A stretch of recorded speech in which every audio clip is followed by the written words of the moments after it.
Si quelqu'un trouve qu'il me fasse signe.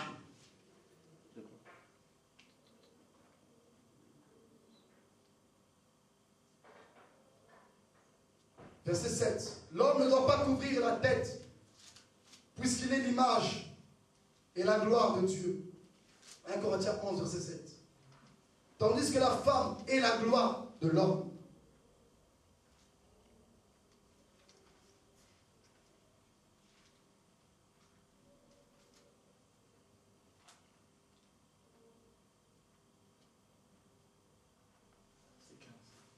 Verset 15.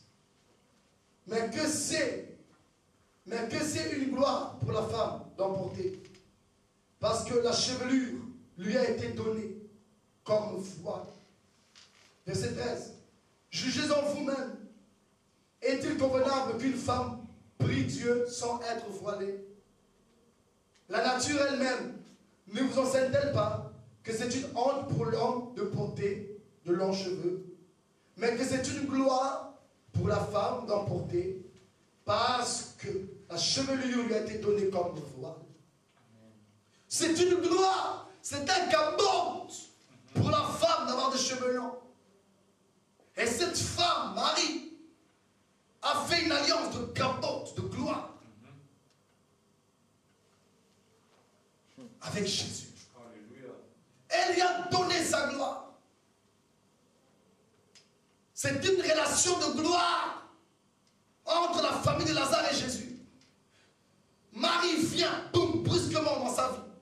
Chevelure, qui est l'image de la gloire pour une femme.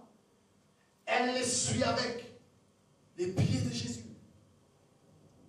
Cette gloire a enlevé la poussière du pied de Jésus.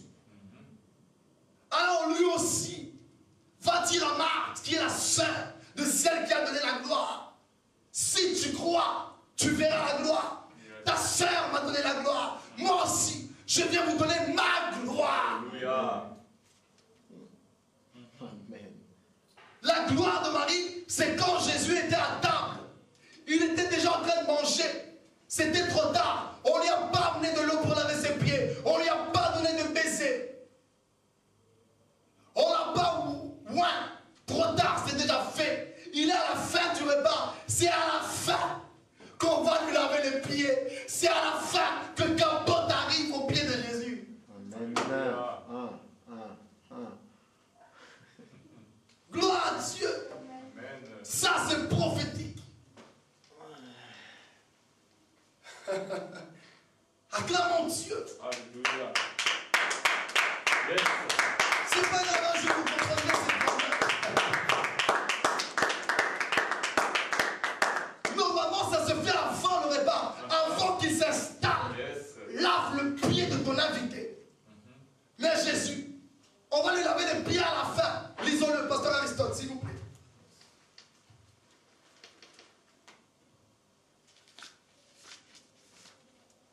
Quelle parole, je suis dans la joie. Gloire à notre Dieu. Viens le lire au micro, s'il te plaît, pasteur. Avec ta voix là. Oh.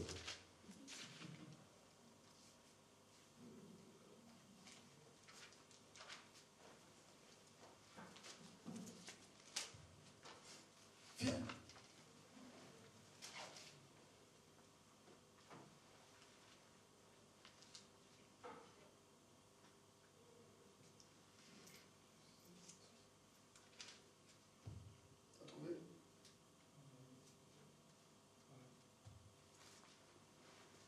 Amen. Je lis au nom de Jésus. Amen. Luc chapitre 7, verset 36. Un pharisien pria Jésus de manger avec lui. Jésus entra dans la maison du pharisien et se mit à table. Et voici, une femme pécheresse qui se trouvait dans la ville, ayant su qu'il était à table dans la maison du pharisien, apporta un vase d'albâtre plein de parfums, et se tint derrière, aux pieds de Jésus. Elle pleurait, et bientôt elle lui mouilla les pieds de ses larmes, puis les essuya avec ses cheveux, les baisa et les oignit de parfum. Le pharisien qui l'avait invité, voyant cela, dit en lui-même: si cet homme était prophète, il connaîtrait qui et de quelle espèce est la femme qui le touche. Il connaîtrait que c'est une pécheresse. Jésus prit la parole et lui dit, « Simon, j'ai quelque chose à te dire. » « Maître, parle, répondit-il. Un créancier avait 2 débiteurs. L'un avait 500 deniers et l'autre 50. Comme il n'avait pas de quoi payer, il leur remit à tous les 2 leurs dettes. Lequel l'aimera le plus? Simon répondit, « Celui, je pense, auquel il a remis le plus. » Jésus lui dit, « Tu as bien jugé. » Puis, se tournant vers la femme, il dit à Simon, « Vois-tu cette femme? Je suis entré dans ta maison, et tu ne m'as point donné d'eau pour laver mes pieds. Mais elle les a mouillés de ses larmes, et les a essuyés avec ses cheveux. Tu ne m'as point donné de baiser, mais elle, depuis que je suis entré, elle n'a point cessé de me baiser les pieds. Tu n'as point versé d'huile sur ma tête, mais elle a versé du parfum sur mes pieds. C'est pourquoi je te le dis, ses nombreux péchés ont été pardonnés, car elle a beaucoup aimé. Mais celui à qui on pardonne peu, aime peu. Et il dit à la femme, tes péchés sont pardonnés. Ceux qui étaient à table avec lui se mirent à dire en eux-mêmes, qui est celui-ci qui pardonne même les péchés? Mais Jésus dit à la femme, ta foi t'a sauvé, va en paix. Acclamons le Seigneur, alléluia. Alléluia, amen. Acclamons Dieu.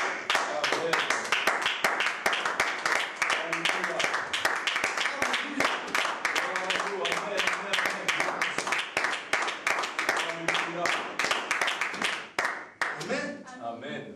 Vous voyez, Cabot est venu pour Jésus, alors qu'il était mal à l'aise. Il voulait qu'on lui lave les pieds. Il voulait qu'on le baise. Il voulait qu'on le oigne. Ça arrive à la fin. Alors lui aussi doit arriver à la fin. Yes, sir. Voilà pourquoi il attend les 4 jours de la mort de Lazare. C'est ça, Cabot. Le poids, la personne qui a l'influence. Tu auras besoin de lui quand tu es fini. Quand on t'a refoulé. Alors tu as besoin de quelqu'un de poids, de pesant, pour jouer en ta faveur, pour parler, pour causer, pour plaider ta cause. C'est ça la gloire qu'on appelle Cabot. Quelque chose de lourd. La majesté de Dieu, l'influence de Dieu, la puissance, la force de Dieu, la sainteté de Dieu qui se manifeste. Et tous ces éléments rassemblés, c'est un pouvoir, c'est la gloire.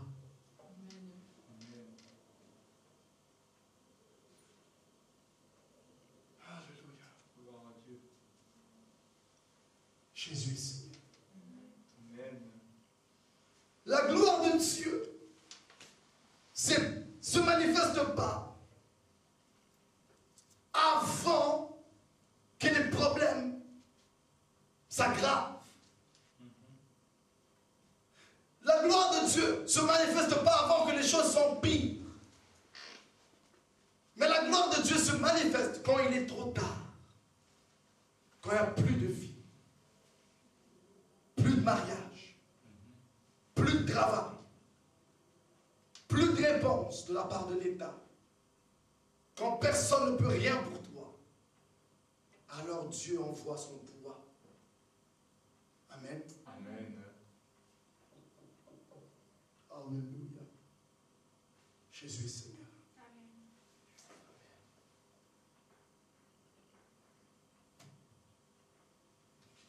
Je vais donner un petit témoignage. En 2008, en Égypte, je pense dans le mois d'avril, j'aimerais qu'on se regarde quand vous avez fini d'écrire. Prenez votre temps.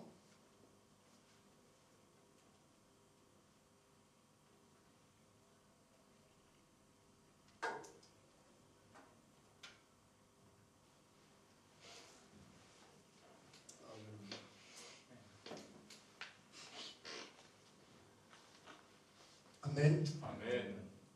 Que ce témoignage te donne la foi. En 2008, il y avait une femme en Égypte, une musulmane. Toute sa famille est musulmane. Musulman, pardon, comme dans toutes les familles musulmanes. Un jour, son mari est parti au travail. Ils avaient 2 enfants. Une fille de 8 ans et un bébé de 8 mois. Amen. Amen. Qu'est-ce qui s'est passé? Cette femme avait beaucoup de problèmes dans son couple, des difficultés. Et ils étaient fort pauvres. Un jour, elle a entendu parler de Dieu dans la rue, de Jésus. Elle rentre à la maison. Pendant que son mari est parti au travail, elle prend secrètement à chaque fois la Bible, elle ouvre, elle lit, avec son foulard. À chaque fois que le mari rentre, elle ferme la Bible, elle cache. C'est une histoire vraie. Elle a fait ça pendant des mois et des mois. Elle commençait à avoir la foi. Elle commençait à voir qu'il y avait une différence entre la Bible et le Coran. Elle commençait à sentir la présence de Dieu, l'amour de Dieu envahir son cœur et sa vie.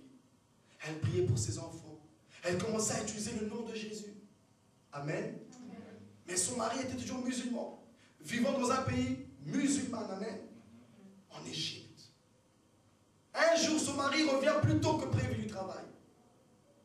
Trouvant la femme en train de lire la Bible, pensant que c'est le Coran, fais-moi voir. Elle tremble. Elle amène le livre. Tu lis la Bible. Qu'est-ce qu'il va faire? Il va tuer la femme. Prend une arme, il tire, la femme meurt. Il prend les deux enfants, la fille de 8 ans et le bébé de 8 mois, les enterre vivants. Il prend la mère, il le jette dans le trou, et il prend les enfants tous dans un cercueil. Il enferme, il les enterre. 21 jours plus tard, alors qu'il a dit à la police, si ma famille a disparu, c'est parce que quelqu'un de ma famille les a assassinés. Mon frère, et il s'est enfui. Amen. Amen. Il a fait porter le chapeau à son frère. C'est ça qu'on dit? Amen. En Égypte, défaut de moyens, on ne perce pas dans les enquêtes. Affaire classée. Les enfants sont morts, monsieur, oui. Il a tué mes 2 filles et ma femme. 21 jours plus tard, il y a un décès dans la famille de cet homme. 21 jours, les amis. Ils vont au cimetière, là où il y avait les 3 cadavres, les 2 fillettes et la mère. Pendant qu'on creuse pour faire descendre le cercueil du décès de la famille, on entend des bruits. Oh, oh! Il y avait toute la famille. Ils se dépêchent, ils ouvrent le cercueil. Ils voient 2 petites filles. Mais c'est nos nièces. C'est ma petite fille. On reconnaît les petites filles. On les sort de là. Qu'est-ce qui s'est passé? Expliquez-nous. La petite fille de 8 ans va prendre la parole et on va l'amener devant les caméras. Et c'est une journaliste musulmane qui va l'interroger. Explique-nous ce qui s'est passé. Elle va dire ceci. Mon père a tué ma mère. Il pensait nous avoir tués aussi. Il nous a enterrés vivants, ma petite soeur et moi et ma mère. On s'est mis à pleurer. Tout d'un coup, lorsqu'on était déjà dans le tombeau sous terre, à plus de 15 mètres, les amis, sans air, sans rien, dans le noir total, elle dit, un monsieur, un beau monsieur, avec une robe blanche, nous est apparu. Il m'a dit, ne pleure point. Je vais vous aider. Je me suis mis à l'aise quand il m'a parlé. Ma petite sœur a arrêté de pleurer. Et j'ai dit à ce monsieur, comment t'appelles-tu? Et il m'a dit, je suis Jésus. Je viens vous aider. Et la petite fille dit, mais qui va nourrir ma petite sœur? Ma maman, elle est morte. Et Jésus a soufflé. La maman se réveilla.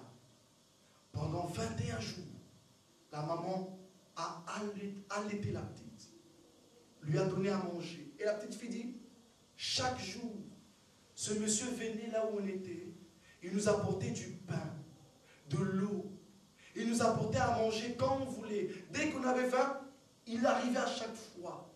On mangeait, on jouait, ma petite soeur et moi. On était contents. Ce monsieur était beau, il était gentil avec nous. Et il nous a dit demain, vous sortirez d'ici. Et alors vous êtes arrivés, vous nous avez trouvés. Et ce monsieur est parti. N'est-ce pas la gloire de Dieu? Alléluia. Amen, amen, amen, amen.